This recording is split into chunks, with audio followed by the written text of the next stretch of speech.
মোৰ প্ৰথম প্ৰশ্ন আপোনাক বহু মানুহে সোশ্যাল মাধ্যমত এটা অভিযোগ উত্থাপন কৰিছে আপুনি সুবিধাবাদী হিমন্ত বিশ্ব শৰ্মাই অশোক সিংহালক প্ৰাৰ্থিত্ব দিয়াৰ কাৰণেই হৈছে এইটো পইচা তেওঁ এটা অভিযোগ দিয়ে কংগ্ৰেছক বোলে 1 কোটি 2 কোটি লৈ পেলাই কংগ্ৰেছে টিকেট দিয়ে অশোক সিংহালৰ পৰা কিমান কোটি টকা লৈছিলে আৰু ঢেকীয়াজুলিত টিকেট দিছিলে ক'ব পাৰিব বিজেপিত পেৰাচুটত ইয়াত লম্ভা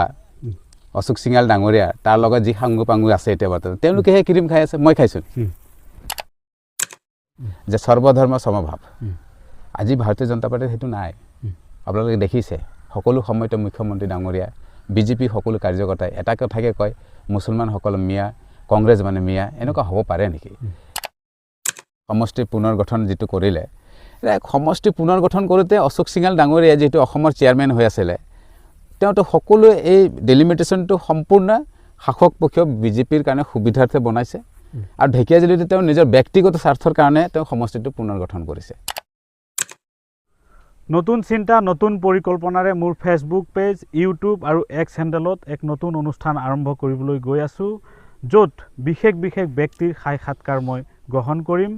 ইয়াত বিভিন্ন ক্ষেত্ৰৰ ব্যক্তিৰ মই সাক্ষাৎকাৰ ল'ম আৰু আজি মোৰ সৈতে উপস্থিত আছে এগৰাকী সম্ভাৱনাপূৰ্ণ যুৱ নেতা তথা ঢেকীয়াজুলিত কংগ্ৰেছ দলৰ টিকেট প্ৰত্যাশী বাটাচুৰাং 2004 চনতে বিজেপি দললৈ আহিছিল আৰু 21 বছৰ বিজেপি দলত থাকি বিভিন্ন পদত দলটো সেৱা কৰিছিল অৱশেষত বিজেপি দল ত্যাগ কৰি কংগ্ৰেছ দলত যোগদান কৰিলে বাটাচুৰাং আৰু শেহতীয়াকৈ তেখেত কংগ্ৰেছ দলৰ এগৰাকী নেতা আৰু আজি বাটাচুৰাঙৰ সৈতে এই সম্পৰ্কত বিভিন্ন প্ৰশ্ন লৈ মই তেখেতৰ ওচৰত উপস্থিত হৈছোঁ কথা পাতিম এই দিশত প্ৰথমে ভোগালী বিহুৰ শুভেচ্ছা জনাইছোঁ ধন্যবাদ মোৰ এক নতুন অনুষ্ঠান আৰম্ভ কৰিব গৈ আছোঁ ফেচবুক পেজ ইউটিউব আৰু এক্স হেণ্ডেলত প্ৰথম অনুষ্ঠান আপোনাৰ জৰিয়তে মই আৰম্ভ কৰিব বিচাৰিছোঁ কেনেকুৱা ভাল লাগিছে আপোনাৰ অনুষ্ঠানবিলাক মই পাইছোঁ আগতেও মই বহুত চাইছোঁ আপোনাৰ নিউজ চাইছোঁ আপোনাৰ নিজৰ পেজৰ আমি ভিডিঅ'বিলাক মই দেখিছোঁ খুব ভাল হৈছে আপোনাৰ ভিউজ থাকে মই পুনতে মই আপোনাৰ চেনেলৰ মাধ্যমেদি সমূহ অসমবাসীলৈ ইংৰাজী নৱবৰ্ষৰ শুভেচ্ছা জনাইছোঁ লগতে অসমীয়াৰ বাপতি সাহোন হেঁপাহৰ ভোগালী বিহুৰ শুভেচ্ছা সকলোকে জনাইছোঁ আমি খোজকাঢ়ি কথা পাতিম নিশ্চয় পোনপটীয়া কেইটামান প্ৰশ্ন হয় প্ৰথম আপুনি এতিয়া কংগ্ৰেছ দলত আহিছে 21 বছৰ বিজেপিত থাকি বিভিন্ন পদত সেৱা কৰিলে হয় মোৰ প্ৰথম প্ৰশ্ন আপোনাক বহু মানুহে সোশ্যাল মাধ্যমত এটা অভিযোগ উত্থাপন কৰিছে আপুনি সুবিধাবাদী বিজেপিত আপোনাক বহু সুবিধা দিলে আপুনি কিন্তু এতিয়া বিজেপিকে গালি পাৰিছে কি ক'ব হয় আপোনাৰ কথাত যিসকল সামাজিক মাধ্যমত মোক সমালোচনা কৰে তেওঁলোক মই ভাবোঁ তেওঁলোকে মোক সমালোচনাৰ তেওঁলোকৰ নৈতিক অধিকাৰ নাই বুলি মই ভাবোঁ এইকাৰণে নাই বুলি মই ভাবোঁ অধিকাৰটো কাৰণ মই বিজেপি মই 21 বছৰ ছাৰ্ভিচ দিছোঁ মানে সেৱা কৰিছোঁ আৰু মই যেতিয়া বিজেপি কৰিছিলোঁ তেতিয়া ঢেকীয়াজুলিত ক'বলৈ গ'লে বিজেপিৰ সামান্য কেইগৰাকীমান আমাৰ কাৰ্যকৰ্তাহে আছিলে মই সকলোকে নিৰ্মাণ কৰিছিলোঁ আৰু মই সুবিধাবাদী কোৱাৰ তেওঁলোকৰ নৈতিক অধিকাৰ এইকাৰণে নাই বুলি কৈছোঁ মই যেতিয়া বিজেপি ক্ষমতাত নাছিল তেতিয়া বিজেপিক ঠন ধৰাৰ উঠাৰ যিটো কাম কৰিছিলোঁ মই কৰিছিলোঁ বিজেপি এতিয়া বৰ্তমান পাৱাৰত আছে ক্ষমতাত আছে মই যেতিয়া ক্ষমতাত থকা দল যেতিয়া মই এৰি আছোঁ তেতিয়াহ'লে মই সুবিধাবাদী হ'লোঁ কেনেকৈ সুবিধাবাদী কাক কয় যে যিজন মানুহে যিজন ব্যক্তিয়ে ক্ষমতাত থকা দললৈ গৈ পেলাই সেই দলত থাকি ঠিকা ঠুকুলিৰ পৰা আৰম্ভ কৰি কিছুমান চৰকাৰী সুবিধা লোৱাৰ যিবিলাক মানে মানসিকতা থাকে সেইবিলাকক সুবিধাবাদী বুলি কয় মইতো সুবিধাবাদী হোৱা নাই যিবিলাকে সামাজিক মাধ্যমত মোক সমালোচনা কৰে তেওঁলোকক মই কথাটো আজি আপোনালোকৰ চেনেলৰ মাধ্যমেদি মই তেওঁলোকক মানে সমালোচনা কৰিছোঁ যে তেওঁলোকৰ নৈতিক অধিকাৰ নাই মোৰ সপক্ষে বা বিপক্ষে তেওঁলোকৰ কথা কোৱাৰ কোনো যুক্তিয়ে থাকিব নালাগে মই যিটো বিজেপি বনাই দিছোঁ ঢেকীয়াজুলিত সেই বিজেপিত পেৰাচুটত ইয়াত লম্ভা অশোক সিংহাল ডাঙৰীয়া তাৰ লগত যি সাংগু পাংগু আছে এতিয়া বৰ্তমান তেওঁলোকে সেই ক্ৰীম খাই আছে মই খাইছোঁ মইতো খোৱা নাই নহয় তো গতিকে সুবিধাবাদী কোনে তেওঁলোক হয় মই নহয় দ্বিতীয় প্ৰশ্ন আপুনি এতিয়া কংগ্ৰেছ দলত আহিছে আপুনি যিটো প্ৰেক্ষাপটৰ পৰা ৰাজনীতি আৰম্ভ কৰিছিল সেইটো প্ৰেক্ষাপট কংগ্ৰেছৰ প্ৰেক্ষাপট নহয় এইটো কথাটো কি ক'ব হয় ভাৰতীয় জনতা পাৰ্টি যেতিয়া মই 2004 যেতিয়া পাৰ্টিত আহিছিলোঁ কিন্তু সেইটো পাৰ্টিক খুপন্থী বুলি কয় যেনেকৈ লেফটিষ্ট CPI আছে তো বিজেপিত আছে আপোনাৰ ৰাইট ৰাইট হেণ্ড তো কংগ্ৰেছ দলত আহিছে এতিয়া মই মিডিল হেণ্ড মই মধ্যত আছোঁ তাৰমানে ৰাইট লেফ্ট মাজত মই আছোঁ গতিকে সোপন্থী আৰু বাওপন্থীৰ মাজত যেতিয়া মই মধ্যপন্থীত আছোঁ তাৰমানে মই দুয়ো পক্ষকে বেলেঞ্চিং লৈ পেলাই মই চলিব বিচাৰিছোঁ আৰু যেতিয়া সোপন্থীত মই আছিলোঁ কাম কৰোঁতে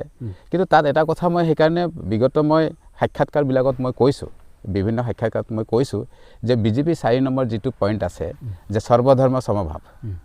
আজি ভাৰতীয় জনতা পাৰ্টিত সেইটো নাই আপোনালোকে দেখিছে সকলো সময়তে মুখ্যমন্ত্ৰী ডাঙৰীয়া বিজেপি সকলো কাৰ্যকৰ্তাই এটা কথাকে কয় মুছলমানসকল মিয়া কংগ্ৰেছ মানে মিয়া এনেকুৱা হ'ব পাৰে নেকি যি কংগ্ৰেছ দলে ভাৰতবৰ্ষক স্বাধীনতা দিলে যি কংগ্ৰেছে ভাৰতবৰ্ষত আমাৰ পূৰ্বপুৰুষসকলে ব্ৰিটিছৰ যিটো সাম্ৰাজ্যবাদ সেই ব্ৰিটিছৰ সাম্ৰাজ্যবাদে উফৰাই পেলোৱাৰ যিটো মানসিকতাৰে কংগ্ৰেছ আমাৰ পূৰ্বপুৰুষসকলে আমাৰ ককাদেউতাসকলে কৰিছিলে তেওঁলোকে কংগ্ৰেছ কৰি পেলাই দেশ স্বাধীন কৰিলে সেই দলটোক আজিৰ তাৰিখত আমাৰ যিসকল আজি বিজেপিত আছে সেইসকলে এইটো কথা কেনেকুৱা ধৰণৰ মানসিকতা হ'ব পাৰে গতিকে এই মানসিকতাৰে সমাজখন চলাব নোৱাৰে সেইকাৰণে মই ভাবিছোঁ যে এই দলত থাকি সমাজখনত যেতিয়া আমি সকলোৱে হিন্দু মুছলমান শিখ জৈন আমি একেলগে যিটো আমাৰ বসবাসৰ যিটো মানসিকতা সমাজখন পৰিষ্কাৰভাৱে চলাই নিয়া যিটো মানসিকতা সেইটো আজিৰ তাৰিখত নাই সেইকাৰণে বিজেপি মই এৰিছোঁ আচ্ছা তৃতীয় প্ৰশ্ন আপুনি কোনজন ৰাজনৈতিক ব্যক্তিৰ প্ৰেৰণা বা কোনটো ঘটনাই আপোনাক ৰাজনৈতিক ক্ষেত্ৰখনত আহিবলৈ বাধ্য কৰালে চাওক মই যেতিয়া ৰাজনৈতিক ছাত্ৰ সন্থা কৰিছিলোঁ যেতিয়া মই 2004 যেতিয়া ভাৰতীয় জনতা পাৰ্টিত আহিলোঁ তেতিয়া খুব সেই সময়তে মই এগৰাকী আজিৰ তাৰিখত শাসকীয় বিৰোধীয়ে সকলোৱে সেই সময়ত তেওঁলোক মানে শলাগ লৈছিল প্ৰয়াত প্ৰধানমন্ত্ৰী অটল বিহাৰী বাজপেয়ী তেওঁ সেই সময়ত বিজেপিৰ প্ৰধানমন্ত্ৰী আছিল বা বিজেপিৰ তেওঁ এগৰাকী কৰ্মকৰ্তা হিচাপে যদি আছিল বা নেতা আছিল তথাপি কিন্তু কংগ্ৰেছৰ ব্যক্তিসকলে তেওঁক ভাল পাইছিল আৰু তেওঁ জানিছিল যে ভাৰতবৰ্ষ এখন ধৰ্মনিৰপেক্ষ দেশ হয় ইয়াত সকলো জাতি ধৰ্মৰ মানুহ একেলগে লৈ কাম কৰিব লাগিব যাৰ উদাহৰণস্বৰূপে যেতিয়া গুজৰাটত যেতিয়া নৰেন্দ্ৰ মোদী মুখ্যমন্ত্ৰী আছিল তাত যেতিয়া গোধৰা কাণ্ড হৈছিল তেতিয়া তেওঁ গৈ পেলাই নৰেন্দ্ৰ মোদীক কৈছিল যে আপুনি এই ৰাজ্যৰ মুখ্যমন্ত্ৰী হয় গতিকে ৰাজধৰ্ম পালন কৰিব লাগিব এই যিটো মানে সাৱধানমূলক বাক্য তেওঁক প্ৰয়োগ কৰিছিল গতিকে সেইগৰাকী ব্যক্তিৰ মই সান্নিধ্যত আহি বা তেওঁৰ আদৰ্শৰ প্ৰতি হেৰি হৈ মই ৰাজনীতিত আহিবলৈ চেষ্টা কৰিছিলোঁ যাতে ৰাইজক মই এটা সেৱা দিব পাৰিম তো সেই ধৰণৰ মানসিকতাৰে মই পাৰ্টিলৈ আহিছিলোঁ বিজেপিত থকা সময়ৰ অলপ ভাল অভিজ্ঞতা চাওক ভাৰতীয় জনতা পাৰ্টিত যেতিয়া মই কাম কৰিছিলোঁ মই একেবাৰে পঞ্চায়ত সভাপতিৰ দায়িত্বৰ পৰা জিলা সভাপতিলৈকে ৰাজ্যিক সভাপতিৰ দায়িত্ব মই নিৰ্বাহ কৰিছিলোঁ আৰু বিভিন্ন জিলালৈকে মই সংগঠনৰ কাম মই চাইছিলোঁ আৰু সেই সংগঠনৰ কাম যেতিয়া মই লৈছিলোঁ তো সেই তেতিয়া বিভিন্ন মানুহৰ সান্নিধ্য পাইছোঁ বিভিন্ন মানুহৰ লগত সম্পৰ্ক হৈছে বিভিন্ন জাতি ধৰ্মৰ মানুহৰ লগত সম্পৰ্ক হৈছে সেইটো এটা পৰিৱেশ ভাল থাকে কাম কৰাৰ সুবিধা থাকে এতিয়া কংগ্ৰেছ দলত আহিছোঁ কংগ্ৰেছ দলৰো বহুত কাৰ্যকৰ্তাৰ লগত সম্পৰ্ক হৈছে কাম কৰি আছোঁ ৰাইজৰ মাজত গৈ আছোঁ গতিকে এটা এটা ভাল ৰাজনীতিৰ জীৱনটো এতিয়া মানুহৰ মাজত এটা সময় অতিবাহিত হয় আৰু ৰাইজৰ মাজত থকা হয় মানুহৰ বিভিন্ন মানুহৰ মনৰ কথা আমি বুজিবলৈ পাওঁ চেষ্টা কৰোঁ যে তেওঁলোকে কি ভাবে কি বিচাৰে সেই কথাটো এতিয়া কংগ্ৰেছ দলত আহিলে এই সিদ্ধান্তটো লওঁতে কিবা অসুবিধা বা কেনেধৰণে আহিল চাওক ৰাজনৈতিক সিদ্ধান্তটো নিজৰ ওপৰত থাকে কাৰোবাৰ কথা শুনি বা কাৰোবাৰ কথা শুনি যে মই কৰিম এইটো কথা নাথাকে মই যেতিয়া আমি যেনেকুৱা ঋতু পৰিৱৰ্তন হয় ন এতিয়া শৰৎ আহে শীত আহে বসন্ত আহে ঠিক তেনেকুৱাকৈ মই পৰিৱৰ্তন যদি আজি হৈছোঁ তেতিয়াহ'লে নিশ্চয় মই ক'ৰবাত নে ক'ৰবাত সমাজখনৰ কিবা এটা কৰাৰ এটা মানসিকতা আছে য'ত নেকি হয়তো মই ভাৰতীয় জনতা পাৰ্টিত সেইটো মই সুবিধা মই নাই পোৱা আৰু সেইকাৰণে মই অভিযোগ এটা দিব খোজোঁ যে ভাৰতীয় জনতা পাৰ্টিত মই যিমান সময় মই দিছোঁ যিটো সময় মই দিছোঁ সেই সময়টোত ভাৰতীয় জনতা পাৰ্টিয়ে যেনেকুৱা ধৰণে মোক ব্যৱহাৰ কৰিলে মোক যেনেকুৱা ব্যৱহাৰ কৰিছে ভাৰতীয় জনতা পাৰ্টিৰ বেনিফিট হৈছে বাট মই বেনিফিট হোৱা নাই মই যিটো ভাবোঁ যে ৰাইজক সেৱা কৰাৰ কাৰণে মানসিকতা লৈছিলোঁ সেইটো সেৱা কৰাৰ মানে ভাৰতীয় জনতা পাৰ্টিয়ে মোক সুযোগ নিদিলে গতিকে মোৰ এটা সদায় আছে যেতিয়াৰ পৰা মই আৰ্টছা কৰিছিলোঁ ৰাজনৈতিক ছাত্ৰ সন্থা কৰিছিলোঁ যে ৰাইজৰ প্ৰতি মোৰ যিটো সেৱা ভাৱ থাকিব লাগে সেই সেৱা ভাৱটো প্ৰতিফলন ঘটাবৰ কাৰণে যেহেতু আমাৰ দেশ এটা ডেমক্ৰেচি হয় গণতান্ত্ৰিক দেশ হয় ইয়াত গণতান্ত্ৰিকভাৱে ৰাইজক সেৱা কৰাৰ যিটো সুযোগ আমি ইলেক্ট্ৰল পলিটিক্সত আমি পাৰ্টিচিপেট ল'ব লাগে সেইটো সুযোগ নিদিলে গতিকে এবাৰ সুযোগ দিছিলে 2011ত কিন্তু সেই সময়ত ভাৰতীয় জনতা পাৰ্টিৰ বাতাবৰণ নাছিলে সেই সময়ত মই ইয়াত পৰাজিত হৈছোঁ কিন্তু যেতিয়া পাৰ্টিৰ ভাল স্থিতি আহিল তেতিয়া কিন্তু আমাক সুযোগ নিদিলে তো সেইকাৰণে মই ক'ব খোজোঁ যে আমাক ভাৰতীয় জনতা পাৰ্টিয়ে ব্যৱহাৰহে কৰিলে আমাক সুযোগ নিদিলে ৰাইজক সেৱা কৰিবৰ কাৰণে এতিয়া দ্বিতীয় প্ৰশ্নটো কংগ্ৰেছ দলৰ কোনটো নীতি বা আদৰ্শই আপোনাক আকৃষ্ট কৰিলে এই দলটোৰ প্ৰতি নাই, কংগ্ৰেছ দলৰ নীতি আদৰ্শৰ কথাটো এইকাৰণে মই কৈছোঁ যে আপোনালোকক চাব, যেতিয়া মই বিজেপি দল কৰিবলৈ আহিছিলোঁ আৰ্ট চাৰি পেলাই, তেতিয়া মোৰ পিতৃস্বৰূপ মোৰ স্বৰ্গীয় আমাৰ দেউতা পিতৃয়ে মোক কৈছিল যে বাবা তুমি কি পাৰ্টিত গৈ আছা, যে যিটো পাৰ্টিৰ মই কেতিয়াও নাম গোন্ধ মই শুনা নাই, বা ভাৰতীয় জনতা পাৰ্টি। মোক তেতিয়া তেওঁ কৈছিল, আৰু মোক কৈছিল যে কংগ্ৰেছ এনেকুৱা এটা পাৰ্টি হয় যিটো পাৰ্টিয়ে মানে নিৰ্বাচন বুলি কথা নহয়, যে সদায় আপোনাৰ এটা এনেকুৱা থাকে যে সি মৰি গ'লেও মানে জিন্দা হ'ব। মানে উদাহৰণস্বৰূপে মোক কৈছিল যে ডুবুলি বন দেখিছা বুলি কৈছে। মই কৈছোঁ হয়, এই ডুবুলি বন মানে মৰি গ'লে সি আকৌ পুনৰাই জি উঠে। গতিকে কংগ্ৰেছ এনেকুৱা পাৰ্টি হয়, আৰু কংগ্ৰেছৰ সকলো জাতি ধৰ্মৰ লোক একেলগে বসবাস কৰি আমাৰ মাজত যে এজনৰ প্ৰতি প্ৰতিহিংসা যিটো থাকে সেইটো কংগ্ৰেছত নাই। গতিকে এইটোৰেহে আমাৰ সমাজখন নিৰ্মাণ কৰিব পৰা যাব বুলি তেওঁ মোক কৈছিল দেউতাই। তো সেই যুৱ প্ৰজন্মৰ এগৰাকী প্ৰতিনিধি, অসমৰ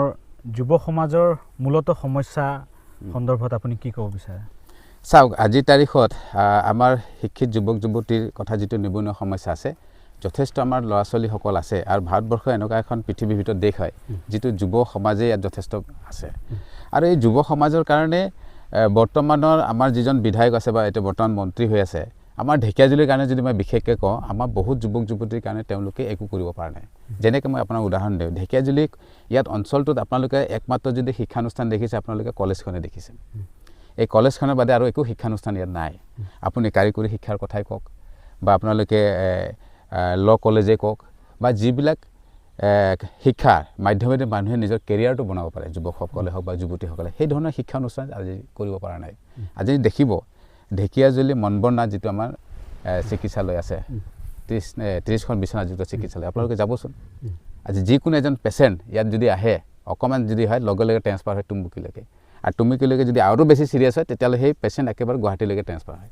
তাৰমানে ৰেফাৰ এইকাৰণে হয় যে তাত সেই ধৰণৰ পৰ্যাপ্ত পৰিমাণে চিকিৎসাৰ ব্যৱস্থা নাই। গতিকে এই অৱস্থাত যদি হয়, তেতিয়াহ'লে মানুহৰ বেছিক কি প্ৰয়োজন আছে, বুনিয়াদী সমস্যা কি আছে, স্বাস্থ্য, শিক্ষা,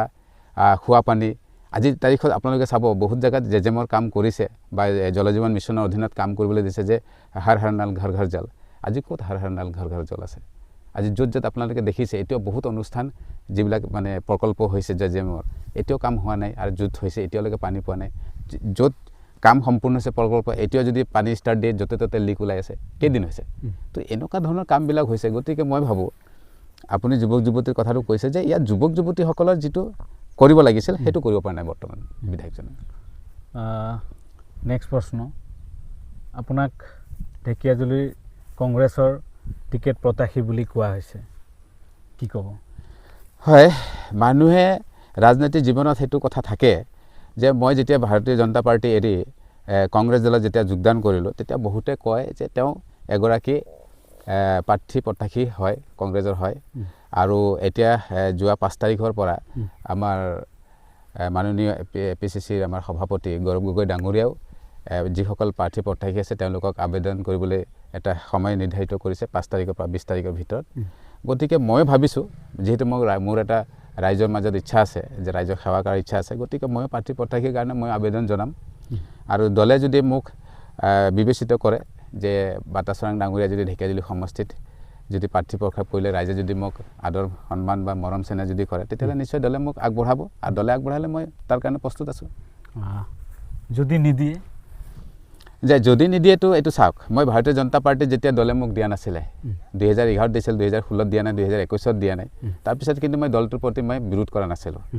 মই একেবাৰে নিজস্বভাৱে মই নিজৰ আত্মীয়তাৰে যিগৰাকী প্ৰাৰ্থী প্ৰক্ষেপ কৰিছিল অশোক সিঙাল ডাঙৰীয়াক মই লগে ভাগে থাকি তেওঁক নিৰ্বাচনত সহায় কৰিছিলোঁ। গতিকে ইয়াত যদি মোক প্ৰদান নকৰে, কংগ্ৰেছ দলে যদি নকৰে যে মই বিৰোধ কৰিম, সেইটো মই নকৰোঁ। কাৰণ দলটোৰ প্ৰতি মই আকৃষ্ট হৈ যেতিয়া আহিছোঁ, গতিকে দলৰ এটা যি নিৰ্দেশনা থাকিব সেইটো নিৰ্দেশনা মই সদায় পালন কৰিম। ঢেকীয়াজুলি অঞ্চলৰ যিবোৰ সমস্যা, এই সমস্যাবিলাকক লৈ আপুনি অনাগত দিনত কেনেধৰণে আগবাঢ়ি যাব? আৰু নিশ্চিত কি সমস্যা আছে ঢেকীয়াজুলি? নাই, ঢেকীয়াজুলি সমষ্টিত এতিয়া ক'বলৈ গ'লে বহুত সমস্যা আছে। বহু এনেকুৱা গাঁও আছে বা অঞ্চল আছে যিটো মানে বুনিয়াদী সমস্যা, ৰাস্তা, খোৱা পানীৰ ব্যৱস্থা, স্বাস্থ্যৰ প্ৰতি। আপুনি নিজেই মই আপোনাৰ পেজত মই দেখিছোঁ, বহু আপুনি এনেকুৱা গাঁও গৈছে য'ত নেকি আজিৰ তাৰিখত এই শুকান বতৰতো মানুহে মটৰচাইকেল লৈ ভালকৈ যাব নোৱাৰে। তাত বাৰিষা সময়ত কেনেকুৱা যাব পাৰিব এইটো আপুনি মানে কল্পনা কৰিব নোৱাৰে সেই সময়ত যদি এগৰাকী পেচেণ্ট যদি আহিব লগা হয় কি হ'ব পাৰে আৰু সেইগৰাকী পেচেণ্ট যিগৰাকী পেচেণ্ট সেই ৰাস্তাটো আহাৰটো দূৰৰে কথা তো আহি যদি যেনে তেনেকৈ যদি ঢেকীয়াজুলিত আহি পায় এই ঢেকীয়াজুলি প্ৰাথমিক যিটো চিকিৎসাৰ ব্যৱস্থা আছে তাত সেই পৰ্যাপ্ত পৰিমাণৰ কোনো ধৰণৰ ব্যৱস্থা নাই চিকিৎসাৰ গতিকে এই সমস্যাবিলাক মই নিশ্চিতভাৱে ইয়াৰ পৰা যেতিয়া মই প্ৰতিনিধি হ'ম তেতিয়া এই সমস্যাবিলাক মই বলিষ্ঠভাৱে তাত মই উত্থাপন কৰিম বিধানসভাত আৰু চৰকাৰ যোনেই থাকক বা কোনোবাই থাকক বা মোৰ শাসকীয় পক্ষৰে চৰকাৰ থাকক বা বিৰোধী পক্ষৰে চৰকাৰ থাকক যি থাকক তাত মই কথাটো বলিষ্ঠভাৱে উত্থাপন কৰি যে সমষ্টিৰ সমস্যাখিনি সমাধান কৰাৰ কাৰণে মই চেষ্টা কৰিম আৰু এটা কথা সমষ্টি পুনৰ নিৰ্ধাৰণ হ'ল এই সমষ্টিৰ পুনৰ নিৰ্ধাৰণত কিবা আপোনাৰ অভিযোগ আছে নেকি বা কিবা মানে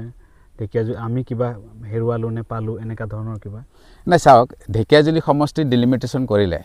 সমষ্টিৰ পুনৰ গঠন যিটো কৰিলে সমষ্টি পুনৰ গঠন কৰোঁতে অশোক সিংহাল ডাঙৰীয়া যিহেতু অসমৰ চেয়াৰমেন হৈ আছিলে তেওঁতো সকলোৱে এই ডিলিমিটেশ্যনটো সম্পূৰ্ণ শাসকপক্ষীয় বিজেপিৰ কাৰণে সুবিধাৰ্থে বনাইছে আৰু ঢেকীয়াজুলিতে তেওঁ নিজৰ ব্যক্তিগত স্বাৰ্থৰ কাৰণে তেওঁ সমষ্টিটো পুনৰ গঠন কৰিছে আপুনি চাব ঢেকীয়াজুলি সমষ্টি আমি যেতিয়া হাইস্কুল বা কলেজত যেতিয়া পঢ়িছিলোঁ আমি যেতিয়া ক'ৰবাত যদি আমি এনেকুৱা জিঅ'গ্ৰাফিকেল যদি আমি সীমা নিৰ্ধাৰিত কৰা হয় তেতিয়াহ'লে নিশ্চিতভাৱে তাত সীমাবিলাক আমি এনেকুৱাকৈ চাইছিলোঁ কোনোবা এখন নদী ইপাৰে সিপাৰে সীমা নিৰ্ধাৰিত কৰে বা ক'ৰবাত এটা ডাঙৰ ৰাস্তা ক'ৰবাত এটা ডাঙৰ নালা তেতিয়া সীমা নিৰ্ধাৰণ কৰিলে মানুহৰ সুবিধা হয় আজি ঢেকীয়াজুলি সমষ্টিটো যদি চায় ঢেকীয়াজুলি সমষ্টিতে এনেকুৱা বনাইছে ঢেকীয়াজুলি সমষ্টি আজিৰ তাৰিখত একেবাৰে যদি হাতীগেট বুলি কয় ভালুকপুঙৰ ওচৰত হাতীগেট তাৰ পিছফালে যি গাঁও এখন আছে তালৈকে আমাৰ ঢেকীয়াজুলি সমষ্টি সোমাইছে কিন্তু বৰঞ্চ গাধাজুলি আমাৰ ঢেকীয়াজুলি কলেজ পাৰ হৈ জাষ্ট এখন গাঁও পাৰ হ'লেই আপোনালোকে চাব বৰচলা আছে আৰু বৰচলা সমষ্টিত এনেকুৱা বনাইছে আপোনালোকে আমাৰ চাপৈ চাহ বাগিচা পিছফালে যিটো অৰুণাচল লাইন আছে সেইটো বৰচলা সমষ্টি দিছে এই ইয়াতে আছে আৰু আমাৰ ঢেকীয়াজুলি সমষ্টি গৈ সোমাইছে ক'ত হাতীগেট আপুনি ভাবক তো মানুহে সেইটোতে আৰু এটা ডাঙৰ কথা ডিলিমিটেশ্যন পুনৰ গঠনটো সমষ্টি এইকাৰণে বনাইছিল যে মানুহ জনসংখ্যা বাঢ়িছে মানুহ সুবিধাৰ কাৰণে এটা সমষ্টি বনায় ঢেকীয়াজুলি সমষ্টিত এটা ডিব্ৰুদৰং বুলি পঞ্চায়ত এটা আছে য'ত নেকি আপোনাৰ সেই পঞ্চায়তটোত দুটা ৱাৰ্ড ৰাঙাপাৰা চাহ বাগিচা যিটো তাৰাজুলি চাহ বাগিচা আছে তাৰ পিছফালে যিটো আগত পূৰ্বৰ সমষ্টি চতিয়া সমষ্টিৰ পৰা আনি তাৰ দুটা ৱাৰ্ড আনি পেলাই ডিব্ৰুদৰঙত দিছে য'ত নেকি তেওঁলোকে আহিবৰ কাৰণে প্ৰায় 40 পৰা 45 কিলোমিটাৰ আহি পেলাই পঞ্চায়তত আহিব পঞ্চায়ত কাক কোৱা হয় লোকেল সেল্ফ গভৰ্ণমেণ্ট বুলি কয় য'ত নেকি গাঁৱৰ মানুহে নিজৰ সমস্যাখিনি কথা কৈ পেলাই কোনোবা বৃদ্ধ পেঞ্চন হওক বা কিবা হওক এগৰাকী বৃদ্ধ পেঞ্চন ব্যক্তিয়ে 60 বছৰ ঊৰ্ধৰ ব্যক্তিয়ে 45 কিলোমিটাৰ পৰা আহি ডিব্ৰুদৰং চাহ বাগিচাৰ যিটো ডিব্ৰুদৰং পঞ্চায়তত আহি পেলাই তেওঁ নিজৰ অভাৱ অভিযোগ ক'ব লাগিব ভাবক এই হৈছে সমষ্টি নিৰ্ধাৰণ কৰিছে তো এই সমষ্টি কিয় জানে সেই যি দুটা ৱাৰ্ড আহিছে যে সেই দুটা ৱাৰ্ডত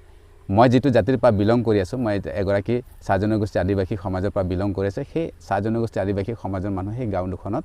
আছে সেই মানুহখিনি সহজ সৰল বুজি সেই মানুহখিনি পূৰ্বক ভাবি সেই মানুহখিনিক আজি ইয়াত ভৰাইছে মানুহখিনিৰ কোনো প্ৰতিবাদ নাই কাৰণ আমাৰ মানুহখিনি নাজানে আজি এই মানুহখিনি কি অৱস্থা হ'ব পাৰে ভাবকচোন 45 কিলোমিটাৰ বা 50 কিলোমিটাৰ আহি পেলাই পঞ্চায়তত যেতিয়া তেওঁ এই গাঁৱৰ সমস্যাৰ কথা বা কামৰ কথা পাতিব আজিৰ তাৰিখত এনেকুৱা হ'ব পাৰেনে গতিকে সমষ্টি পুনৰ নিৰ্ধাৰণ কামটো মোৰ ফালৰ পৰা মই ক'ব খুজিছোঁ যে এইটো সম্পূৰ্ণ শাসকপক্ষীয় আৰু তেওঁলোকৰ যোনে সমষ্টি বনাইছে অকল ইয়াতে নহয় সমগ্ৰ অসমতে চাব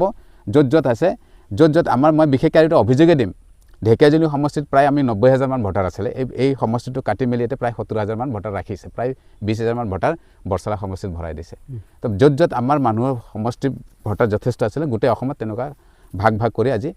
মাইনৰিটি কৰি পেলাইছে সমষ্টিবিলাকত গতিকে এটা নিশ্চিতভাৱে ৰাজনৈতিক ষড়যন্ত্ৰ আছে ক্ষমতা ল'বৰ কাৰণে নেক্সট প্ৰশ্ন আপুনি এতিয়া কংগ্ৰেছ দলত আছে বহুতে ক'ব বিচাৰে বাটাচোৰাং খুব জলদি কৰি দিলে দল ত্যাগ কৰাটো ধৈৰ্য ধৰিব লাগিছিলে ধৈৰ্যৰ ফল মিঠা আছিলে সংঘাতটো কি আছিল আপোনাৰ কাৰ লগত সংঘাত আছিল চাওক সংঘাতটো ভাৰতীয় জনতা পাৰ্টিৰ সংঘাত ক'বলৈ গ'লে অশোক সিংহাল ডাঙৰীয়া মই যেতিয়া বিজেপিত আছিলোঁ মই জিলা সভাপতি হৈ আছিলোঁ তেওঁ জিলা সভাপতি হৈ থাকোঁতে মোৰ সভাত তেওঁ এদিনো সভাত উপস্থিত হোৱা নাই মই 2 বছৰ 8 মাহ মই জিলা সভাপতিৰ দায়িত্ব নিৰ্বাহ কৰিছিলোঁ তেওঁ মোৰ সভাত নাহে আৰু চাওক এনেকুৱা কথা থাকে মই আপোনাক যেতিয়া মই আপোনাৰ লগত কাম কৰিম মই যেতিয়া আপোনাক বুকু দিম যেতিয়া আপুনি মোক পিঠি দিব সেইটোতো সম্ভৱ নহয় অন্ততঃ বাটাচোৰাঙৰ কাৰণে নহয় বিভিন্ন ক্ষেত্ৰত আছে যিটো ডাইৰেক্ট সংঘাত নহয় কাম কাজৰ পৰা আমি অনুভৱ কৰিব পাৰোঁ মই যিহেতু ভাৰতীয় জনতা পাৰ্টিত ইয়াত মই 2011 চনত প্ৰাৰ্থিত্ব প্ৰত্যাশী আছিলোঁ বা প্ৰাৰ্থীত আছিলোঁ তাৰপিছত যেতিয়া মোক আপুনি অশোক সিংহাল ডাঙৰীয়া যেতিয়া একাষৰীয়া কৰি কিনি তেতিয়া কাম কৰিব বিচাৰিব মোক নালাগে মোক ঠিকা ঠুকলি চব লাগে বা মোক অমুক লাগে তেনেকুৱা মই একো কথা নাই কমচে কম যদি আলোচনা বিলোচনাৰ মাজেৰে যদি কাম কৰে যে এইটো কাম কৰিব হৈছে যে অসুবিধা হ'ব পাৰে নেকি বা ৰাইজৰ কিবা এনে বা তোমাৰ মতামত কি এনেকুৱা মোৰ পৰা যদি জানিব খুজিলেহেঁতেন মই নিশ্চিতভাৱে মই তেওঁৰ লগত থাকিলোহেঁতেন আমি তেনেকুৱা মানুহ নহয় নহয় মই যে বুথৰ কোনোবা এগৰাকী মই মেম্বাৰ হয় বা বুথৰ মই সভাপতি তেনেকুৱা মানুহ মই নহয় মই দলটো ইয়াত প্ৰতিষ্ঠা কৰিছোঁ ক'বলৈ গ'লে ইয়াত মানুহ সীমিত মানুহ আছিলে মোৰ যিসকল ছিনিয়ৰ লিডাৰসকল আছিলে তেওঁলোকক সহযোগ কৰিছে মই বহুত কাৰ্যকৰ্তা নিৰ্মাণ কৰিছোঁ ঘৰে ঘৰে গৈ পেলাই তাৰপিছত তেওঁ যদি এনেকুৱা ধৰণৰ ব্যৱহাৰ কৰিব সেইকাৰণে মই বেয়া পাইছোঁ আৰু ইয়াৰ গোটেই কাণ্ডাৰীটো আছে আমাৰ মুখ্যমন্ত্ৰী হিমন্ত বিশ্ব শৰ্মা ডাঙৰীয়া কাম ইয়াত তেওঁক প্ৰাৰ্থীটো কোনে দিছে হিমন্ত বিশ্ব শৰ্মাই প্ৰাৰ্থীটো দিছে কিয় দিছে জানেনে হিমন্ত বিশ্ব শৰ্মাই অশোক সিংহালক প্ৰাৰ্থীটো দিয়াৰ কাৰণেই হৈছে এইটো পইচা তেওঁ এতিয়া অভিযোগ দিয়ে কংগ্ৰেছক বোলে 1 কোটি 2 কোটি লৈ পেলাই কংগ্ৰেছে টিকেট দিয়ে অশোক সিংহালৰ পৰা কিমান কোটি টকা লৈছিলে আৰু যে ঢেকীয়াজুৰিত টিকেট দিছিলে ক'ব পাৰিব আৰু সেইটো মই এইকাৰণে ক'ম অশোক সিংহাল ডাঙৰীয়া 2011 চনত তেওঁ প্ৰাৰ্থীটো নাপাই ইণ্ডিপেণ্ডেণ্ট ইলেকশ্যন খেলিছিল পশ্চিম গুৱাহাটীত বুজিছে মনোজৰাম ফুকন তাত আমাৰ ভাৰতীয় জনতা পাৰ্টিৰ কেণ্ডিডেট আছিল তাৰ এগেইনষ্টত তেওঁ ইলেকশ্যন খেলিছে সেই সময়ত বিজেপিয়ে তেওঁক বহিষ্কাৰ কৰিছিল 6 বছৰৰ কাৰণে 2011 তেওঁক যেতিয়া 6 বছৰৰ কাৰণে যদি বহিষ্কাৰ কৰিছিল তেতিয়া 2016 সেই টিকেটেই নাপায় সাধাৰণ মেম্বাৰশ্বিপেই নাপায় তেওঁক টিকেট কেনেকুৱাকৈ দিলে নিশ্চিতভাৱে তাত পইচা লেনদেন হৈছে এতিয়া ক'লে মই মানিম নেকি আৰু তেওঁলোকে কৈ দিয়ে মোক সুবিধাবাদী বুলি কয় সুবিধাবাদী কোন হয় হিমন্ত বিশ্ব শৰ্মা ডাঙৰীয়া তেওঁ কাকো চিনি নাপায় পইচাবাদী কাকো চিনি নাপায় ঢেকীয়াজুলি সমষ্টিত অশোক সিংহালৰ সেই 2016 কি মানুহ পাগল হৈ আছিল নেকি যে অশোক সিংহাল টিকেট নিদিলে আমি মাটিত বগৰাই কান্দিছিল নেকি একো নাই তেওঁ কিবা ৰাষ্ট্ৰপতি বঁটা পোৱা মানুহ আছিল নেকি একো নাই তেওঁ কিবা নোবেল বঁটা পোৱা মানুহ আছিল নেকি একো নাই কি আছিল অকল পইচা আছিলে পইচা কোনে লৈছে আৰু সেই তেতিয়াৰ অভিযোগ এতিয়া মোক মানুহে কয় যে বাটা চোৰাঙে পইচা লৈ পেলাই টিকেট এৰি দিছে বুলি কয় আমাৰ সহজ সৰল মানুহবিলাকে আৰু সেইটো সিহঁতক কৈ ফুৰিছে বাটাছে পইচা লৈছে কাৰণে টিকেট এৰি দিছে অশোক সিংহাল আহিছে এইটো সঁচা নহয় মানে এইটো কেনেকুৱা সঁচা হ'ব পইচা মই লওঁ নে কোনে লয় টিকেট দিওঁতে কোনে লয় পইচা মই টিকেট দিয়া মানুহ আছিল নেকি ইয়াত সেইটো অভিযোগ আহি থাকে যে যোৱা নিৰ্বাচনত বাটা চোৰাং আৰু কোনে কোনে পইচা লৈছে এই অভিযোগটো আহি থাকে প্ৰায় সেই কথাটোৱে মই কৈছোঁ যদি মই পইচাই ল'লোহেঁতেন মই যদি পইচাৰ প্ৰতি আকৃষ্ট হৈ থাকিলোহেঁতেন মই এতিয়াও তাৰ পিছে পিছে ঘূৰি থাকিলোহেঁতেন অশোক সিংহালৰ পিছে পিছে বুজি পাইছে গতিকে এই কথাটো তেনেকুৱা নহয় আৰু পইচা নিশ্চিতভাৱে মই জানো অশোক সিংহালৰ পৰা পইচা লৈহে পাৰ্টিক ইয়াত পইচা দিছে এই টিকেট দিছে নহ'লে ইয়াত ক'ত টিকেট পায় নহ'লে কিবা চিনি পায় এটা গাঁও চিনি পাইছে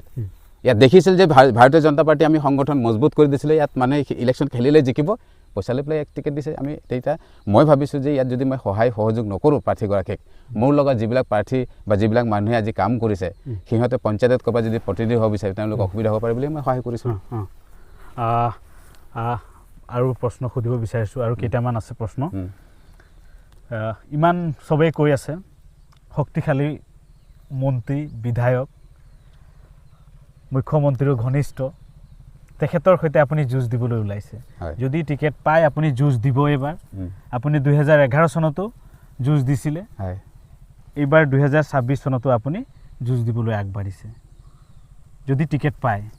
কি ক'ব কেনেধৰণে হ'ব চাওক মইতো যুঁজ দিমেই মই 2011 যেতিয়া মই প্ৰাৰ্থী হৈছিলোঁ ইয়াত ঢেকীয়াজুলিত তেতিয়াও অশোক সিংহাল তেতিয়া নাছিলে মই আছিলোঁ হিমন্ত বিশ্ব শৰ্মাই ডাঙৰীয়াই মোক হৰুৱাবৰ কাৰণে সেইটো সাধাৰণ নিৰ্বাচন আছিলে মই যিমান মোৰ এক্সপিৰিয়েঞ্চে কয় যিমান মোৰ অভিজ্ঞতাই কয় ৰাজনীতি জীৱনত যেতিয়া মই 2011 যেতিয়া ইয়াত প্ৰতিদ্বন্দ্বিতা কৰিছিলোঁ বিজেপিৰ হৈ পেলাই তেতিয়াই মোৰ ইয়াত এটা বাতাবৰণ আছিল যে বাটা চোৰাঙে ঢেকীয়াজুলিৰ পৰা ইলেকশ্যন জিকিব তেতিয়া হিমন্ত বিশ্ব শৰ্মাক মোক হৰুৱাবৰ কাৰণে জানে তেতিয়া কি কৰিছিল সাধাৰণ নিৰ্বাচনত এটা সমষ্টিত হেলিকপ্টাৰ এবাৰহে নামে তেওঁ ইয়াত 4বাৰ হেলিকপ্টাৰ নমাইছে 4 ঠাইত নমাইছে হুগ্ৰাজুলি চাহ বাগিচা চিৰাজুলি ঠেলামাৰা গৰুবান্ধাত ইমান জাগাত হেলিকপ্টাৰ নমাই নিৰ্বাচনী প্ৰচাৰ চলাই বিভিন্ন সেই সময়ত ইয়াত অস্ত্ৰধাৰী সংগঠনবিলাক আছিলে বিভিন্ন বিপ্লৱী সংগঠনবিলাক আছিলে সেই সংগঠনবিলাকক তেওঁ যথেষ্ট কোটি কোটি টকা তেওঁ দি কিনি ইয়াত নিৰ্বাচন জিকাৰ হেৰি কৰিছিল পৰিকল্পনা কৰিছিল মই জানো তেজপুৰ KRC প্লেচ এইবিলাকত গৈ পেলাই কেফ এইবিলাকত বহি সেই সশস্ত্ৰ সংগঠনবিলাকৰ মানুহবিলাকে টকা লেনদেন কৰিছিল হিমন্ত বিশ্ব শৰ্মাৰ লগত এইবিলাক চব কথা মই জানো সেই প্ৰকাৰে তেওঁ মোক পৰাস্ত কৰিছে মোক হৰুৱাবৰ কাৰণে তেওঁ ইমান বল প্ৰয়োগ কৰিছিলে 11 চনতে আৰু সেইকাৰণে তেওঁ জানে মোক পাৰ্চনেলি ব্যক্তিগতভাৱে কিমান ভোট পাইছিলে তেতিয়া বিজেপিৰ ছবিত তেতিয়া মই প্ৰায় 23,000 ভোট পাইছিলোঁ 23,000 হাবুল চক্ৰৱৰ্তীৰ এগেইনষ্টত বিৰুদ্ধে এইবাৰ কেনেধৰণে আশা দেখে মই এইবাৰ চাওক এইবাৰ যথেষ্ট ঢেকীয়াজুলিবাসী ৰাইজে অতিষ্ঠ হৈছে অশোক সিংহাল ডাঙৰীয়াৰ কৰ্মৰাজিৰ ওপৰত তেওঁৰ ব্যক্তিগত ওপৰত তেওঁ যিখিনি ব্যৱহাৰ দিয়ে মানুহৰ কথা পাতিবলৈ সময় নিদিয়ে আৰু হয়ো তেওঁ মাহত মাত্ৰ 10 দিনৰ পিছত এদিন আহিব বা 15 দিনৰ পিছত এদিন আহিব, আহি পেলাই 2 দিন থাকিব, মানুহক অৰ্ডাৰ দিব, এইটো কৰ সেইটো কৰ। মানুহে কিবা নিজৰ সমস্যা লৈ পেলাই আহিলে মানুহ বিধায়ক নাপায়, মন্ত্ৰী নাপায়। তো সেই ধৰণৰ খুব আছে। আৰু ৰাইজে মোক মানে কৈছে যে অশোক সিংহাল ডাঙৰীয়াক মোক যেতিয়া ৰাইজৰ মাজত যাওঁ কৈছে, মোক কয় যে বাবা তুমিহে পাৰিবা ইয়াক খেদিবলৈ, বেলেগে কোনো নোৱাৰে। তো মই নিশ্চয় ৰাইজৰ সেই কথাবিলাকৰ প্ৰতি মোৰ এটা আন্তৰিকতা হৈছে আৰু মই ভাবিছোঁ নিশ্চিতভাৱে ৰাইজে যেতিয়া মৰম চেনেহ কৰিলে মই ইয়াক খেদিব পাৰিম। টকাই পইচাই চব কাম নকৰিলে, টকাই পইচা যদি চব কাম কৰিলেহেঁতেন তেতিয়াহ'লে আম্বানী আদানীকে প্ৰাইম মিনিষ্টাৰ পাতিব লাগিব। যদি টকা পইচা যদি চব হয় যে ইমান শক্তিশালী মন্ত্ৰী, অশোক সিংহাল ডাঙৰীয়া কোনো শক্তিশালী মন্ত্ৰী নহয়। মই কওঁ হিমন্ত বিশ্ব শৰ্মা ডাঙৰীয়া, মই কৈছোঁ আজি আপোনাৰ চেনেলৰ মাধ্যমেদি মই কৈ দিছোঁ, হিমন্ত বিশ্ব শৰ্মাই কোনো শক্তিশালী মানুহ নহয়। তেওঁ কি কৰিছে? তেওঁ কংগ্ৰেছৰ পৰা বিজেপিত আহে, যি সময়ত বিজেপি জয় জয় মই অৱস্থাত তেওঁ আহিছে ইয়াত মুখ্যমন্ত্ৰীৰ নিচিনা পদ লৈছে। সেই সময়ত যেতিয়া বিজেপি ইয়াত আপোনাৰ যেতিয়া কাম কৰিছিল নহয়, বিজেপি যিটো ৱেব আছিলে সেইটো তেওঁ অধ্যয়ন কৰিছিল, গম পাইছিল, সেইকাৰণে তেওঁলোক আহিছে। নহ'লে ইয়াত কি কৰিছে? কি অৰিহণা আছে বিজেপি গঢ়াত? কি অৰিহণা আছে কওকচোন? আছে কিবা? একোৱেই নাই। গতিকে আমি ভয় খাব লগা একো নাই। ভয় তেওঁলোকে খাই আছে বাটা চৰাং লৈ পেলাই ঢেকাইছিলে। মই ভয় খাব লগা বিষয়। আৰু এটা কথা ওলাই আছে যে কংগ্ৰেছ দলৰ ইয়াৰ সাংগঠনিক যিটো স্থিতি, সেই স্থিতি মজবুত নহয়। কেইবাটাও ভাগত কংগ্ৰেছ বিভক্ত হৈ আছে, টিকেট প্ৰত্যাশী কেইবাগৰাকী। ইয়াৰ মাজতে আপোনাক লৈও দলৰ মাজত অলপ অসন্তুষ্টি আছে। এই সন্দৰ্ভত কি ক'ব? চাওক, কংগ্ৰেছ দলত মই যিকেইদিন এতিয়া মোৰ প্ৰায় 3টা মাহ হ'ব, মই 3টা মাহ বিভিন্ন তৃণমূলৰ কাৰ্যকৰ্তাসকলৰ লগত মই লগ ভাগ হৈছে। তেওঁলোকে এইটো কথা কৈছে যে নাই আমাৰ প্ৰাৰ্থী প্ৰত্যাশী 4জনমান আছোঁ, এই 4জনৰ মানুহৰ ভিতৰত প্ৰাৰ্থী প্ৰত্যাশীৰ মাজত অকণমান ক'ৰবাত থাকে যে মই প্ৰাৰ্থী হ'ম, সি প্ৰাৰ্থী হ'ব, এনেকুৱা এটা থাকে। সেইটো হ'লে একেবাৰে এইটো নহয়। কিন্তু এইটো নহয় যে আমি একেবাৰে বিৰোধ হৈ নহয়। আৰু চাওক, কোনোবাই কাৰ্যকৰ্তাই মোক পচন্দ কৰিব পাৰে, হয়তো আৰু কাৰোবাক পচন্দ কৰিব পাৰে, এইটো থাকিব পাৰে। কিন্তু এটা সিদ্ধান্ত আছে যে দলে যেতিয়া প্ৰাৰ্থিত্ব প্ৰত্যাশী ঘোষণা কৰিব, দলে প্ৰত্যাশী যেতিয়া দিব, তেতিয়া তাত কোনো ধৰণৰ আমাৰ মতবিৰোধ নাথাকিব। আৰু কংগ্ৰেছ পাৰ্টিটো ইয়াত নিশ্চিতভাৱে 10 বছৰ যিহেতু ক্ষমতাত নাই, তো নিশ্চিতভাৱে হয়তো কাৰ্যকৰ্তাৰ মনোবল অলপমান দুৰ্বল আছে, একেবাৰে নাই বুলি নহয়। কিন্তু সেইটো নহয় যে একেবাৰে মানে ইয়াত অশোক সিংহাল ডাঙৰীয়াই কোৱাৰ দৰে যে কংগ্ৰেছ নাই। তেওঁ কেইবাটাও যোগদান কাৰ্যসূচী ৰাখিছে। আপোনালোকক মই কৈ দিওঁ, তেওঁ এবাৰ বাটাচিপত এটা যোগদান কাৰ্যসূচী ৰাখিছে। তাত সেই 2000 আপোনাৰ 2026 মানে 2600 মানুহ জইন কৰিছে বুলি দেখাইছে। সেইখন সভাত চকীয়ে লগাইছিল মাত্ৰ 500 মান, আৰু 500 মান তাত দেখিছোঁ মই সভাখনত, মাত্ৰ 500। আৰু সেই বিজেপিত থকা মানুহকে আকৌ জইন দেখাইছে। তো আজি সেই একেই ধৰণৰ গতি দেখাইছে। গতিকে আমি এইবিলাক মই ভয় নকৰোঁ। আৰু দলে আমাৰ কংগ্ৰেছ দল এতিয়া বৰ্তমান সবল স্থিতিত আছে। আমি সেইটো নহয় যে আমি একেবাৰে মানে দুৰ্বল অৱস্থাত আছোঁ এইটো বুলি নহয়। খালি হয়তো মনৰ হয়তো কেতিয়াবা কাৰ্যকৰ্তাসকলৰ দেখে যে আমি ক্ষমতাত নাই, আহিব পাৰিমনে নাই, এইটো কেতিয়াবা শংকা হয়। কিন্তু সেইটো নাই, আমি সকলোকে আলোচনা কৰিছোঁ যে এইবাৰ শংকা কৰি লাভ নাই। আমি টালি টোপোলা বান্ধি গুৱাহাটীত পঠাই দিব লাগে, যেনেকুৱা তেওঁ ইয়াত টালি টোপোলা লৈ আহিছিলে। কোনে টালি টোপোলা বান্ধিব? অশোক সিংহাল ডাঙৰীয়া। ঢেকীয়াজুলি কি আছে? তেওঁ ঢেকীয়াজুলি কোনোবা তেওঁ চিনি পাইছিল নেকি? হিমন্ত বিশ্ব শৰ্মাই যেনেকৈ পঠাইছিল, হিমন্ত বিশ্ব শৰ্মাই তেনেকুৱাই লৈ যাব লাগিব। অন্যথা ইয়াত কি বিকল্প হ'ব সেইটো সেই 2026 মে' মাহত যেতিয়া ৰিজাল্ট হ'ব বা এপ্ৰিলৰ শেষৰ ফালে যিটো ৰিজাল্ট হ'ব, তেতিয়াই গম পাব যে ঢেকীয়াজুলিবাসীয়ে কি ৰিজাল্ট দিব। গতিকে তাৰ আগতে হয় ইয়াৰ পৰা যাব লাগিব, নহ'লে তেওঁ নিৰ্বাচন হাৰি যাব লাগিব। গোটেই অসমৰ প্ৰেক্ষাপটত 2026 যিটো নিৰ্বাচন, কংগ্ৰেছক লৈ কি আশা আপুনি দেখে? চাওক, সমগ্ৰ অসমৰ যিটো প্ৰেক্ষাপটত মই ৰাজনীতি দেখিলোঁ বা বিভিন্ন অঞ্চলবিলাকত মোৰ সম্পৰ্ক আছে, বিভিন্ন মানুহৰ লগত কথা পাতিছে। এইবাৰ গৌৰৱ গগৈ ডাঙৰীয়াৰ নেতৃত্বত কংগ্ৰেছে আকৌ পুনৰ চৰকাৰ আহিব। এইকাৰণে আহিব, আজিৰ তাৰিখত যিটো সামাজিক বাতাবৰণ যিটো বিনষ্ট কৰিছে একমাত্ৰ মুখ্যমন্ত্ৰী মহোদয়ৰ নেতৃত্বত, অসমত যিটো বিজেপি এতিয়া কৰিছে, এখন সমাজে আন এখন সমাজক চাব নোৱাৰে, এইখন সমাজে সেইখন সমাজক চাব নোৱাৰে, যিটো পৰিস্থিতি আনি আছে। তো মই ভাবোঁ এই ধৰণৰ যদি বাতাবৰণ থাকে, তেতিয়াহ'লে নিশ্চিতভাৱে এসময়ত এনেকুৱা এটা পৰিস্থিতি হ'ব,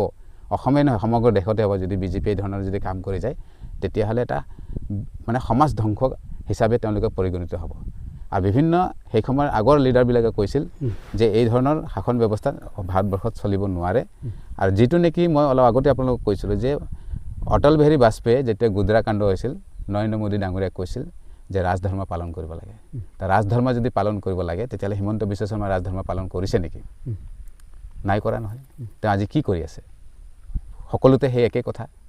যে এইটো মিয়া হয়, অমুক হয়, তমুক হয়, এনেকুৱা ভাষা হ'ব পাৰে নেকি? সাংবিধানিক যিটো আমাৰ লেংগুৱেজ হ'ব লাগে, সাংবিধানিক যিটো কথা বতৰা হ'ব লাগে, সেইটো সাংবিধানিক কথা বতৰা তেওঁ আজি নকয় নহয়। তেওঁ কি ধৰণৰ কথা কয়? এই যে গাঁৱত অশিক্ষিত মানুহ এগৰাকী, যে কাৰোবাৰ লগত কাজিয়া লাগিলে এই তই মিয়া তই চালা নাহিবি সেই ধৰণৰ কথা তেওঁ আজি তাৰিখত মুখ্যমন্ত্ৰী হিচাপে কথাবিলাক কয় এনেকুৱা ক'ব নাপায় নহয় এতিয়া সমাজৰ এগৰাকী মুৰব্বী হয় অসমৰ মুৰব্বী হয় সেই মানুহগৰাকীৰ কথা বতৰা কেনেকুৱা হ'ব লাগে গতিকে এই কথাবিলাকে অসমৰ ৰাইজে ভাল পোৱা নাই সেইকাৰণে এইবাৰ নিশ্চয় চৰকাৰ কংগ্ৰেছৰ সপক্ষে আহিব মই শেষ পৰ্যায়ত উপনীত হৈছোঁ ঢেকীয়াজুলিত আপুনি এগৰাকী যুৱ নেতা ঢেকীয়াজুলিক লৈ কি সপোন আছে আৰু ইয়াৰ মূলতঃ কি সমস্যা আছিল আগতে কৰা নাই আৰু আপুনি কি নিজৰ এজেণ্ডা লৈ আগবাঢ়িব যদি টিকেট পায় চাওক আজি তাৰিখৰ সমস্যাৰ কথাটো কৈছোঁ ঢেকীয়াজুলি অঞ্চলটো বিশেষকৈ মই যিটো জাতিৰ পৰা বিলং কৰি আছোঁ সেই জাতিৰ মানুহ যথেষ্ট সংখ্যক ইয়াত বসবাস কৰে চাহ বাগিচাই হওক গাঁও অঞ্চলতে হওক চাহ বাগিচাৰ যিবিলাক যুৱক যুৱতী আছে বা চাহ বাগিচাত যিখিনি আছে এতিয়াও যিটো সমস্যা সেই সমস্যাটো সমস্যা হৈ আছে যদি কংগ্ৰেছৰ দিনত যদি টি প্লান্টেশ্যন লেবাৰ এক্টৰ মাধ্যমেৰে যদি কংগ্ৰেছে নকৰিলেহেঁতেন তো আজি চাহ বাগিচাত যিখিনি মানুহ সুবিধাখিনি পাই আছে এইটো নাপালেহেঁতেন আজি ক'ব পাৰে বিজেপিয়ে যে আমি বহুত দিছোঁ কিবা কিবি দিছে কি দিছে কওকচোন কিবা আইন বনাইছেনে সেই আইনৰ অধীনত সদায় আমাৰ মানুহে পাবনে চাহ বাগিচাৰ মানুহে একো আইন নাই যি আইন বনাইছে কংগ্ৰেছে বনাইছে টি প্লান্টেশ্যন লেবাৰ এক্ট কোনে বনাইছে আমাৰ আমাৰ স্বাধীনতা সংগ্ৰামী লোকনায়ক অমীয় কুমাৰ দাস যেতিয়া লেবাৰ মিনিষ্টাৰ আছিলে তেওঁৰ দিনতে 1951ত লেবাৰ এক্ট আপোনাৰ হৈছে সেই লেবাৰ এক্টটো নাথাকিলেহেঁতেন আইন নাথাকিলেহেঁতেন আজি মানুহখিনি সুবিধা নাপালেহেঁতেন আজি কি হৈছে মানুহবিলাকে আজি নাম কৰ্তন হ'লে নাম কাটিলে আজি 6-7 লাখ টকাকৈ পায় গ্ৰেচুইটি টকাটো পায় বোনাছ পায় 8% পৰা 20%লৈকে বোনাছ পায় নহ'লে আগতে কোম্পানীবিলাক চব লাভাংশ পাই আছিলে এই লেবাৰ আইনটো হোৱাৰ কাৰণে পাইছে নহ'লে পালেহেঁতেন নেকি নাপালেহেঁতেন আজি যে কয় কংগ্ৰেছে একো কৰা নাই কংগ্ৰেছে দিলে এইখিনি কাম হৈছে বিজেপি কি কৈছে স্কিমে দিছে স্কিম কিমান দিন থাকে আঁচনি কিমান দিন থাকিব পাৰে আজি কি আঁচনি দিছে যিটো আঁচনি কালি বন্ধ হ'ব পাৰে পৰহি বন্ধ হৈ যাব পাৰে সেইটো আঁচনি যদি কাম নহ'ব আজি আপোনালোকে আৰু এটা মই অভিযোগ দিব বিচাৰে যে যিটো মাটিৰ পট্টা দিম বুলি কৈছে মাটিৰ পট্টাটো কি হৈছে আজি গোটেই অসমত চাওক সমষ্টি মাত্ৰ এটা চাহ বাগিচা তেওঁলোকে পাইলট প্ৰজেক্ট হিচাপেহে কাম কৰিছে পাইলট প্ৰজেক্ট কেতিয়া কাম কৰে যে সেইখন কাম কৰিলে তাৰ ফলৱৰ্তী কি হ'ব তাৰ সুবিধা অসুবিধা কি আছে তাৰপিছতে সেই কামটো লাগু হ'ব তেওঁলোকে এতিয়া ফুটানি মাৰি থাকে যে আমি মাটিৰ পট্টা দিছোঁ ক'ত মাটিৰ পট্টা দিছে আমি ঢেকীয়াজুলি সমষ্টিত মাত্ৰ ডিব্ৰুগড় চাহ বাগিচাতহে পাইলট প্ৰজেক্ট হিচাপে এই কামটো কৰিছে মাটিৰ পট্টাৰ বাকী কোনো চাহ বাগিচাত কৰা নাই কিয় কৰা নাই যদি মাটিৰ পট্টা দিবলৈ ইচ্ছা যদি আছে যদি বিল আনিছে আইন যদি বনাইছে সকলো চাহ বাগিচাত একেলগে কৰিব লাগিছিল নোৱাৰে কিয় এইটো জানেনে যে চাহ বাগিচা বহুত মালিকে এতিয়াও প্ৰায় 90-95% চাহ বাগিচাই ঋণৰ ওপৰত চলি আছে ঋণৰ ওপৰত চলাই আমাৰ সেই চাহ বাগিচাত চলাই আছে সেই চাহ বাগিচাত চলি আছে আমাৰ শ্ৰমিকসকলে চলি আছে যদি মালিকে ঋণ লৈছে ডেট মিনছ ঋণ লৈ পেলাই সি চলাই আছে বাগান চলাই আছে মানে আমাৰ যিসকল শ্ৰমিকে তাত কাম কৰিছে তেওঁলোকক দৰমহাই হওক বা কিবা কিবি ৰেচন পাতি দিখিনি চলাই আছে আজিৰ তাৰিখতে চৰকাৰে সেইটোতো কৰিব পৰা নাই নহয় গতিকে মই ভাবোঁ সেই সমস্যাবিলাক সমাধান কৰাৰ কাৰণে চিন্তা কৰিব লাগিব তাত মুখ্য এটা সমস্যা আছে যে চাহ বাগিচাৰ যুৱক যুৱতীসকলৰ কাৰণে মেইন সমস্যা আছে কাৰণ আমাৰ বহুত যুৱক যুৱতী এতিয়া চাহ বাগিচা অঞ্চলত হাই ছেকেণ্ডেৰী পাছ BA পাছ ওলাই আছে তেওঁলোকে কি কৰিব সদায় কি চাহপাত ছিঙিব নেকি সদায় কি কলম গছ কাটিব নেকি সদায় কি নালা কাটিবলৈ যাব নেকি গতিকে মই ভাবোঁ তেওঁলোকৰ কাৰণে সুকীয়াকৈ কিবা এটা ব্যৱস্থা চিন্তা চৰ্চা কৰিব লাগিব কিন্তু তাৰ কাৰণে মই এটা পৰিকল্পনাও কৰিছিলোঁ সেইটো মাজতে এটা সাক্ষাৎকাৰত মই কৈছিলোঁ যে আমাৰ চাহ বাগিচাত বসবাস কৰা ল'ৰা ছোৱালী যেতিয়া বেংকত ঋণ বিচাৰি যায় বেংক মেনেজাৰে তেওঁক ঋণ নিদিয়ে কিয় নিদিয়ে জানেনে তাৰ একো সম্পত্তি নাই সেইকাৰণে চাহ বাগিচাত বহুত এনেকুৱা পৰিত্যক্ত ভূমি থাকে